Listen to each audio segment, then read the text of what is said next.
गुजरात दंगों के 9 में से 8 केसेस बंद किए जाएंगे क्योंकि इनमें बहुत समय हो गया है। यदि जो दोषी हैं, जिनके ऊपर उंगली उठती है, यदि वो सत्ता के शीर्ष स्थान पर बैठे हैं, तो फिर क्या न्यायपालिका न्याय कर पाएगी या न्यायपालिका बंधक बन के उन्हीं के हिसाब से न्याय देगी? नमस्कार, स्वागत है आपका हिंद वॉइस में। लेकर आया हूँ आपका अपना कार्यक्रम अशोक वानखेड़े बोलता है। अशोक वानखेड़े बोलता है तो अशोक वानखेड़े फिर तोलता है। और दुर्भाग्य है कि इस बार मुझे न्यायपालिका को तोलना पड़ेगा। मैं जानता हूँ, हो सकता है न्यायपालिका सोचे कि मैंने गुस्ताखी की, लेकिन एक आम आदमी की भाषा है, आम आदमी के दिल का दर्द है। यदि मैं इस माँ बाप न्यायपालिका के सामने नहीं रखूँगा तो फिर कौन रखेगा? कहीं ना कहीं जिन लोगों को दुख हुआ है, उन दुखी लोगों को आवाज़ देने का काम हिंद वॉइस तो करता है। और आज मैं पूरे रिस्पॉन्सिबिलिटी के साथ अशोक वानखेड़े ये वक्तव्य करने जा रहा हूँ। आज बड़ा अजीब व गरीब फैसला सर्वोच्च न्यायालय ने दिया। सर्वोच्च न्यायालय के खंडपीठ 1 ने, मतलब बेंच नंबर 1, जहाँ मुख्य न्यायाधीश होते हैं, 3 जजों की बेंच थी ये। मुख्य न्यायाधीश यू ललित के अध्यक्षता में बनी हुई। उन्होंने कहा कि गुजरात दंगों के 9 में से 8 केसेस बंद किए जाएंगे क्योंकि इनमें बहुत समय हो गया है। यह अदालत मानती है, कोर्ट ने जो कहा, न्यायाधीश ने, वो मैं आपके सामने रूबरू कर रहा हूँ। यह अदालत मानती है कि इस मामले में, यानी गुजरात दंगे 2002 से जुड़ी याचिकाओं का आगे सुनने की ज़रूरत नहीं है। 9 में से 8 केसेस बंद करने का आदेश दिया। 9 केसेस जो चल रहे थे, उनमें से 8 केसेस बंद करने का आदेश दिया। एक केस की हियरिंग अभी बाकी है। उन्होंने कहा कि इसमें बहुत ज़्यादा समय निकल चुका है, इसलिए 2002-2022 20 साल के बाद अब इसमें सुनवाई में कोई मतलब नहीं रहा। 9 केसेस में से 8 केसेस में निचली अदालतों ने फैसला दे चुका है। नरोदा गांव के संबंध में जो केस चल रहा है, उसकी हियरिंग अभी जारी है।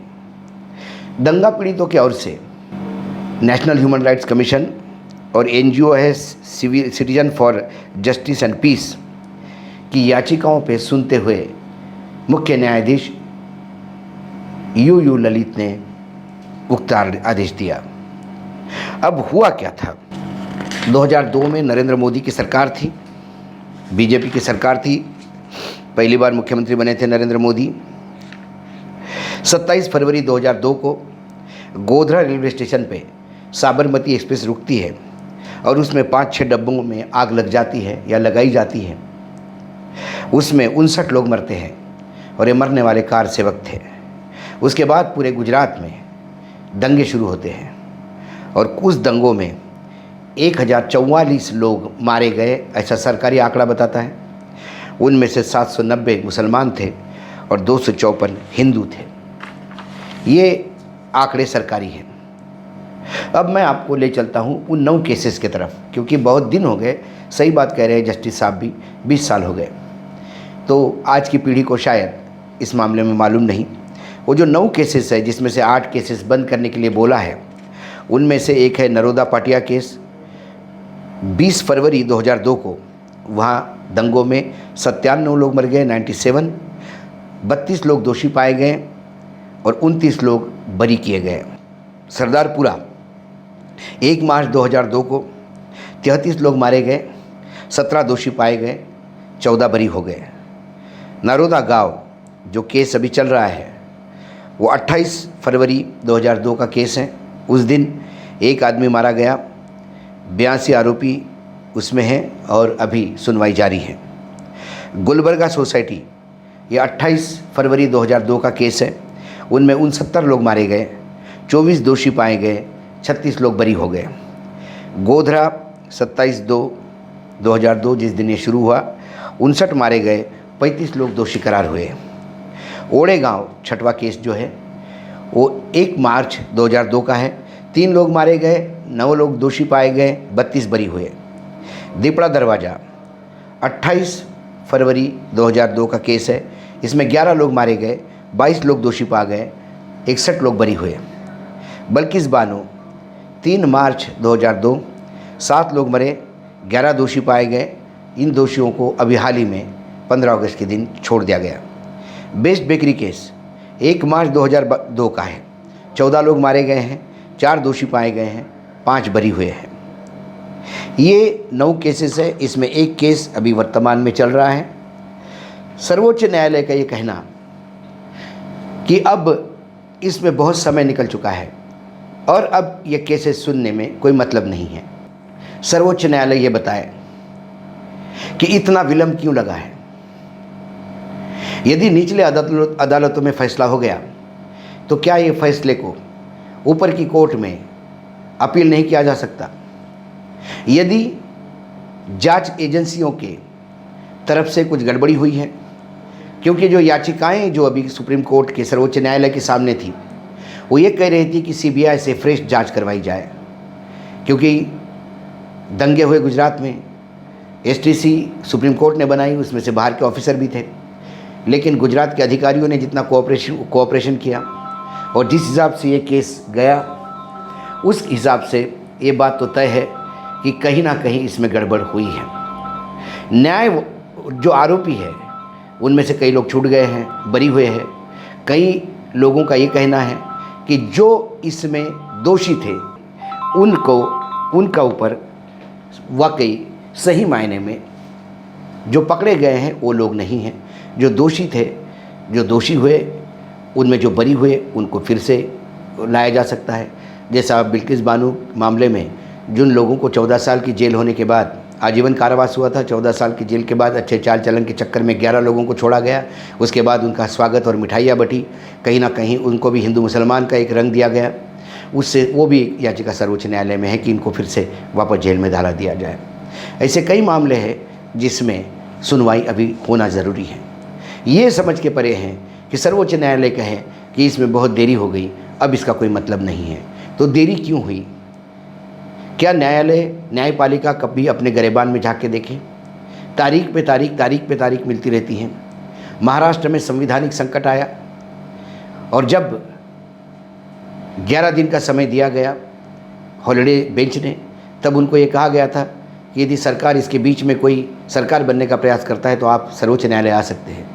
और जब शिवसेना और बाकी पीड़ित पार्टियां सर्वोच्च न्यायालय गई तो तारीख पे तारीख उन्हें दी गई। शायद 2.5 साल तक ऐसी तारीखें देती जाएं और सरकार कार्यकाल पूरा करने जाए। तो क्या न्यायपालिका इसमें पार्टनर बनती है? क्या न्यायपालिका को हम इसमें पार्टनर माने? ये आम आदमी की सोच की बात कह रहा हूँ, कोई इसमें लीगल ओपिनियन की बात नहीं कह रहा हूँ मैं। एक सामान्य दृष्टि से एक सामान्य इंसान जो कानूनी दांव पेश नहीं जानता, उसको एक पता है कि जब भी कोई अन्याय होता है तो कोर्ट से न्याय मांगा जाता है। उस कोर्ट से न्याय नहीं होता, ऊपरी कोर्ट में जाया जाता है, वहाँ न्याय नहीं होता, फिर ऊपर के कोर्ट में जाया जाता है। विश्व में ऐसे कई केसेस होंगे कि जो केसेस सालों बाद फिर से खुले और उसमें वाकई जो दोषी था उन्हें सज़ा पाई गई। यदि जो दोषी हैं जिनके ऊपर उंगली उठती है, यदि वो सत्ता के शीर्ष स्थान पर बैठे हैं, तो फिर क्या न्यायपालिका न्याय कर पाएगी या न्यायपालिका बंधक बन के उन्हीं के हिसाब से न्याय देगी? ये सबसे अहम सवाल आज जनता के बीच में है। न्यायपालिका का विश्वास का संकट बरकरार है। न्यायपालिका को विश्वास दिलाना होगा, क्योंकि इसके पहले जब रमन्ना साहब आए तो न्यायपालिका को लगा कि कुछ अच्छा होने जा रहा है। रमन्ना साहब गए, उसके बाद ये कहना यू ललित साहब का कि बहुत देर हो गई इसलिए अब इसमें सुनवाई में कोई मतलब नहीं, ये ऐसी इस बात को रेखांकित करता है। तो फिर आने वाले समय में ऐसे कई केसेस हैं जो पिछले 25, 30 साल से चल रहे हैं, क्या उनकी सुनवाई बंद की जाएगी या वो भी केसेस बंद किए जाएंगे? तो फिर न्यायालय अपने आप को एक समय सीमा क्यों निर्धारित नहीं करती? सर्वोच्च न्यायालय ने अपने लिए, अपने न्यायपालिका के लिए गाइडलाइंस तय कर लेनी चाहिए कि लोअर कोर्ट में मामला 3 साल के अंदर इसको फैसला होना चाहिए, हाई कोर्ट में 2 साल और सर्वोच्च न्यायालय में 1 साल से ज़्यादा मामले लंबित नहीं होने चाहिए। यदि ये समय सीमा कोर्ट बांध दे तो शायद इस देश में न्यायपालिका पे लोगों का विश्वास बढ़े। लेकिन तारीख पे तारीख मिलती रहती है। न्याय justice delayed is justice denied ये कहा जाता है, लेकिन या तो justice delayed so the case is closed, justice denied हो ही नहीं गया, justice refused, justice delayed is case delayed is justice refused. ये मामला पर प्रथम दर्शा दिखाई देता है। हो सकता है कि सर्वोच्च न्यायालय के मुख्य न्यायाधीश के निर्णय को मैं ठीक से नहीं पढ़ पाया, क्योंकि मैं लॉ का स्टूडेंट नहीं हूँ। लेकिन जितना मुझे समझ में आता है, जो मैं समझ पाया हूँ, उससे आज मेरे आंखों के सामने अंधेरा छाया हुआ है। क्योंकि समय सीमा ज़्यादा होने से यदि केसेस बंद किए जाते हैं तो फिर क्या सारे दोषी केस को लंबित कर अपने आप को निर्दोष साबित करेंगे? प्रश्न ये है। जो लोग दोषी है वो वाकई दोषी है क्या? जो लोग बरी हुए वो वाकई बरी होने लायक है क्या? और जिन लोगों को क्लीन चिट मिली उनको मिलनी चाहिए क्या? ये कई सवाल लोगों के जहन में है, लोगों के सामने है, और इसके जवाब न्यायपालिका ही दे सकती है। लेकिन आज का ये जो ऐतिहासिक निर्णय जो दिया, वो मुझे लगता है भारत के न्यायपालिका के इतिहास में एक काले पन्ने के रूप में मैं देखता हूँ। मैं जानता हूँ कि मैं ज़रूरत से ज़्यादा बोल रहा हूँ, मैं जानता हूँ कि शायद मुझे इसकी सज़ा भी मिले, लेकिन फिर सच बोलने की या अपना दर्द बयां करने की सज़ा कोई है तो वो भुगतने के लिए भी तैयार है। इससे ज़्यादा और कुछ कह नहीं सकता। आज इतना ही, फिर आऊँगा किसी विषय के साथ। तब तक के लिए नमस्कार। देखते रहिएगा हिंद वॉइस।